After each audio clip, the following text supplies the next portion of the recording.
ராமநாதபுரம் மாவட்டம் தான். Junior cooperative auditor post எடுத்திருக்கேன். லாஸ்ட் டைம் நடந்து முடிஞ்ச குரூப் 4 அச்சீவர் ஸ்பீச்சில் என்னோட படித்த நாங்கள் மொத்தம் 10 பேர் படித்தோம். அதில் 8 பேர் கிளியர் பண்ணாங்க. நானும் என்னோட இன்னொரு ஃப்ரெண்டு மட்டும் குரூப் 4 வேணாம், குரூப் 2 படிப்போம் அப்படின்ட்டு குரூப் 4 படிக்காமல் குரூப் 2 படித்தோம். அப்போ அந்த அச்சீவர் ஸ்பீச்சில் என்னோட நண்பர் ஒருத்தர் சாகுல் கமீது அவர் சொல்லியிருந்தார், கண்டிப்பாக அவர் வந்து குரூப் 2 அடிச்சுட்டு வந்து இதே மேடையில் வந்து பேசுவார் அப்படின்னு சொல்லியிருந்தார். அதை பண்ணதில் எனக்கு ரொம்ப சந்தோஷமாக இருக்குது. நான் ஜாயின் பண்ணிட்டேன். ஜாயின் பண்ணதிலே ரொம்ப சந்தோஷம். 3 நாள் ஆயிடுச்சு.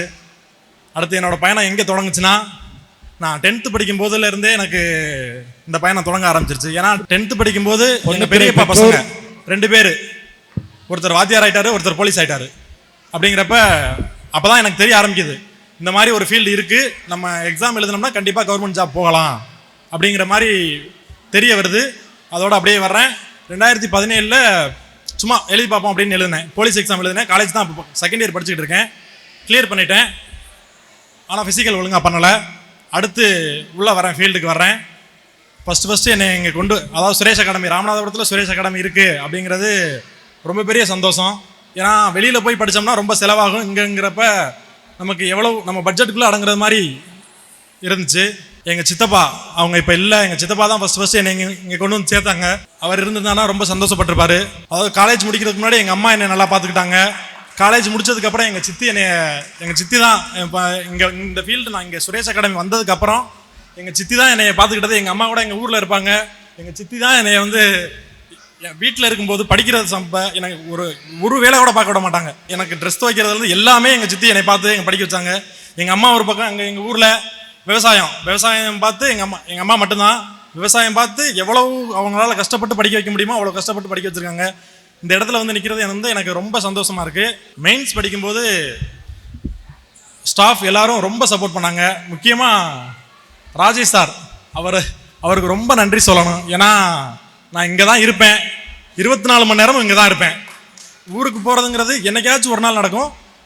6 மணிக்கு பஸ் ஏறணும்னா 7 மணிக்கு போயிட்டு அடுத்த நாள் காலையில் 6 மணிக்கு பஸ் ஏறி திரும்பி வந்துடுவேன்.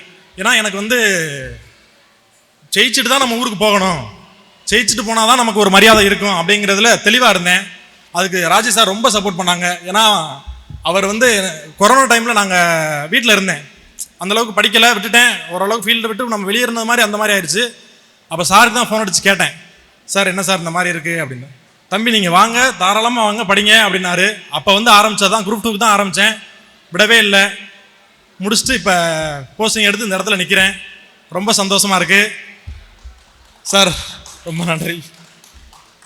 அவர் வந்து இங்கே பசங்களுக்கு அவ்வளவு சப்போர்ட் பண்ணுவார். ராமநாதபுரம் சுரேஷ் அகாடமியோட கேப்டன் கூட சொல்லலாம். அவரை அந்தளவுக்கு ரொம்ப சப்போர்ட் பண்ணுவார். படிக்கிற டைமில் டிவி வேணுமா, உங்களுக்கு என்ன தேவையோ என்கிட்ட வந்து கேளுங்க, நான் வந்து உங்களுக்கு பண்ணுறேன் அப்படிங்கிறதுல ரொம்ப தெளிவாக இருப்பார். எங்கள் அண்ணன் அங்கே நிற்கிறான். அவன் கரெக்டாக காலேஜ் முடித்த உடனே எங்கள் வீட்டில் ஒரு சின்ன ப்ராப்ளம் ஆயிடுச்சு. அதோட காலேஜ் முடிச்சு 2 நாள் கூட வீட்டில் இல்லை. ஏன்னா அவன் போனால் தான் கொஞ்சம் பொருளாதாரத்தில் ஓரளவுக்கு ஸ்டேபிள் ஆக முடியும் அப்படிங்கிற நிலைமையில் இருக்கும்போது 2 நாள் வந்து இருந்தால் 3ஆவது நாள் கிளம்பிட்டான் சென்னைக்கு. அவன் வந்து ஓரளவுக்கு வேலை பார்த்து என்னை வந்து கண்டிப்பாக நம்ம தம்பியை வந்து ஒரு அரசு அதிகாரி ஆக்கிடணும் அப்படிங்கிறதுல ரொம்ப தெளிவாக இருந்தான். இப்போவும் நான் போய் போஸ்டிங் எடுக்கிறப்ப வீட்டில் யார்ட்டுமே சொல்லலை, நம்ம போஸ்டிங் எடுத்துகிட்டு சொல்லிக்கிடுவோம், எடுத்துகிட்டு சொன்னால் கொஞ்சம் நல்லாயிருக்கும் அப்படிங்கிறதுல. முந்தின நாள் நைட்டு 9 மணிக்கு ஃபோன் அடிக்கிறான். என்னடா எல்லாரும் போய் இப்படிலாம் சொல்லிக்கிட்டு இருக்காங்க அப்படின்ட்டு. அப்போ தான் நான் சொன்னேன், இல்லைடா வந்துட்டேன். அப்போ தான் அவனுக்கே தெரியும் நான் சென்னை போயிருக்கேங்கிறது. அப்போ தான் அவனுக்கு தெரியும். அதோட சரி அப்போ நான் கிளம்பி வர்றேன் அப்படின்ட்டு 9:30 ட்ரெயின். அப்போவே ட்ரெயின் ஏறி அடுத்த நாள் காலையில் வந்துட்டு ரொம்ப அது வந்து எனக்கு ரொம்ப சந்தோஷமாக இருந்துச்சு. எங்கள் அண்ணன் எப்போவுமே எனக்கு அந்தளவுக்கு நாங்கள் அதிகமாக பேசிக்கிற மாட்டோம். ரொம்ப சந்தோஷமாக இருக்குது.